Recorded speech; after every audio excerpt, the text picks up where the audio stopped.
Fermerët nuk do të paguajnë më 10% për shitjen e tokës bujqësore pasi tashmë ka hyrë në fuqi ligji për lehtësimin fiskal të kësaj takse. Heqja e taksës 10% për shitjen e tokës bujqësore është argumentuar nga qeveria si një vendimarrje që do të ndikojë pozitivisht për shtimin dhe zgjerimin e fermave apo njësive të tjera ekonomike bujqësore. Kjo nismë vjen në një kohë kur interesi i fermerëve për të rritur hapësirën e tokës bujqësore është rritur edhe për shkak të politikave subvencionuese që ofron Ministria e Bujqësisë. Me rritjen e granteve për aktivitetin bujqësor, vetë fermerët po kërkojnë të zgjerojnë sipërfaqen e tokës bujqësore që kanë në zotërim, me qëllim përfitimin nga skema e subvencioneve.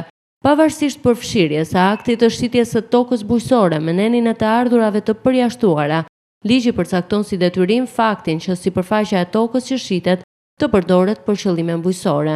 Qeveria garanton lehtësimin fiskal të uljes së kostos së blerjes së tokës bujqësore me 10%, që t'i adresohet nxitjes së bashkimit të tokave bujqësore me qëllim krijimin e kooperativave. Kjo bëhet në mënyrë që të hapet mundësia e tregut të punës dhe ky të jetë sa më i lirë, bëhet në përgjigje të kërkesës së fermerëve, të cilët janë të vendosur të zmadhojnë fermat e tyre, të rrisin punësimin, është shprehur disa kohë më parë vetë kryeministri i vendit.